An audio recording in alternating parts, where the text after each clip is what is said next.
Linda had a good question about stocks versus bonds, and it's a good opportunity for us to kind of to pivot here. And for that, I'm also going to come back to these charts here because one of the things that we've seen since 2022 is a different environment for the bond market than what we've been accustomed to for many of our lifetimes. I can still remember.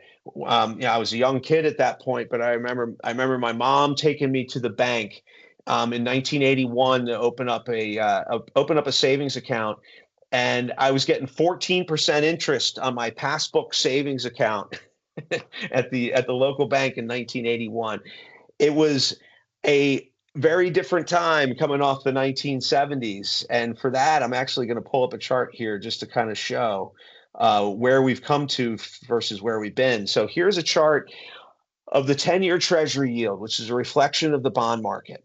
And so we only capture the very end of 1981 on this chart, but you can see 15.84% yield on a 10-year Treasury bond. Phenomenal. But and one of the things with bonds, as bond yields fall, as the so this is a chart of bond yields. As the yields fall, that means bond prices rise. So one of the things that we see from 1981, which is at the beginning of this chart, all the way through to 2020 and even 2021, it was a fantastic time to own bonds. Bonds were basically increasing in value year after year after year, and they provided a tremendous ballast and a tremendous diversifier against stocks in a portfolio. So you think about the 60-40 portfolio, the one that we all hear about. 60% stocks, 40% bonds. When was the advent of the 60-40 portfolio? It came around the time of the 401k plan starting to be introduced to replace corporate pension plans. When did that start to take place? In the early 1980s. So this whole idea of 60-40 and this whole idea of like owning bonds to diversify against stocks, it's because bonds were basically gaining in value year after year after year on a price basis. Plus, you got a pretty nice coupon payment, that yield that you're showing here. So it was a great diversifier from 1981 all the way through to 2021. But then we come over to the right-hand side of this chart here, and basically, I'll zoom in here so we can see it a little bit better. We are now in a different environment for bonds than we have been in the 40-year prior, from 1981 up through about 2021, 2022. So let's take this from 2021 to 2022. And we have seen a meaningful increase in Treasury yields going all the way from less than 1% going into 2021, all the way up to 5% in the end of 2023, and then kind of bouncing back and forth between about 3.5% and 5% since the beginning of 2023. We're in a different environment for bonds than we've been in the past. And there's a reason for that. The reason that is, and this is a healthy thing. This is a good thing for markets. We don't want a 10-year Treasury yield that's yielding less than 1%, because it's hard for people to generate high quality income.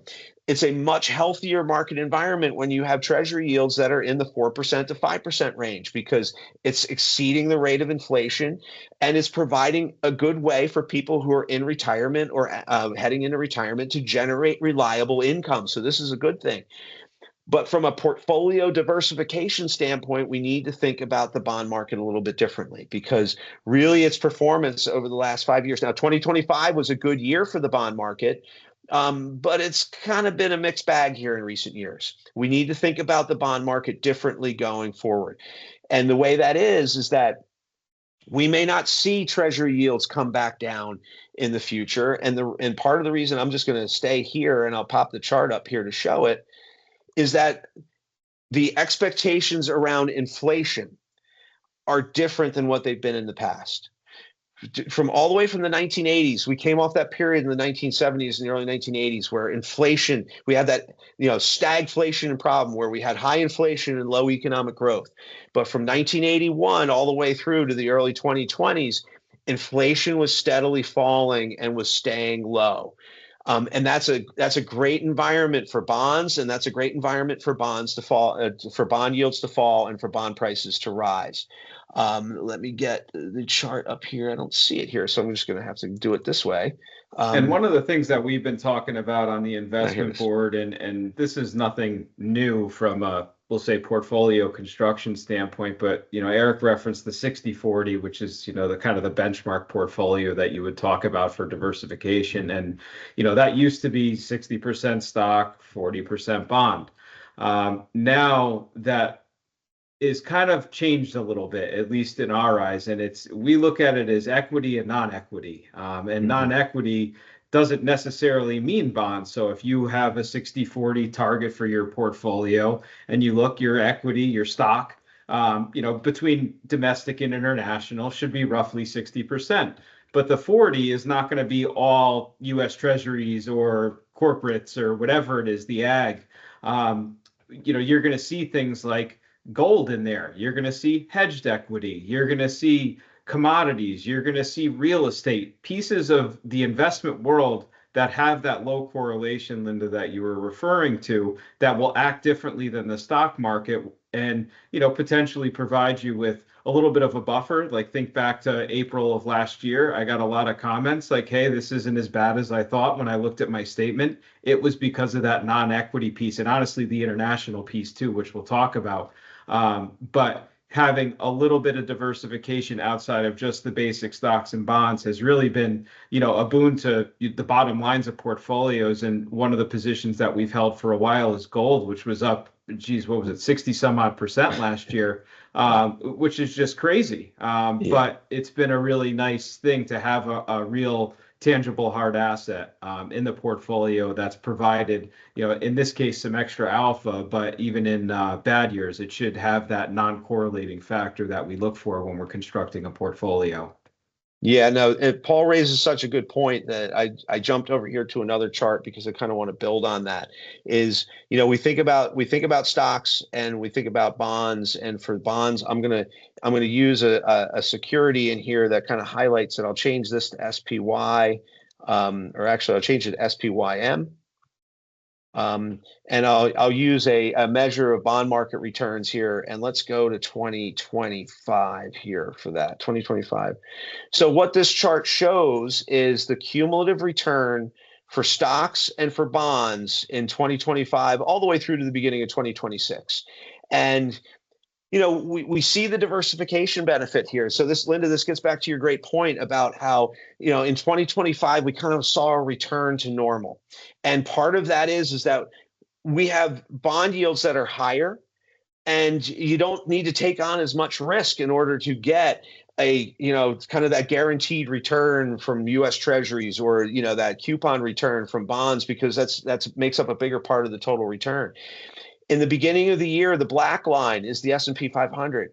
And we saw that big correction here from February 19th all the way through to April 7th, where the S&P, in total dropped roughly 21% of its value. The diversification benefit of bonds. Now, less exciting in term than stocks, but rock solid nonetheless. We saw, the bond market up around about 7%, as the U.S. stock market down 21%, the bond market up 7%. So that diversification factor coming into play here, and remain consistently solid back and forth through the remainder of the year, generating a return. And actually, instead of TLT here, I can show something a little bit better. But well, I'll just keep this up here. It's good representation of the bond market. Bond market providing a rock solid 6% return for the year, and providing diversification when the stock market was down. We've seen a return to that. But we want to diversify beyond just bonds going forward. And that's something we've been doing for recent years. As Paul mentioned, we view it as equity and non-equity, because it's not just bonds that can diversify against stocks. It's a variety of other asset classes that can do it as well in a different way. And one that we've had as a dedicated allocation in our portfolios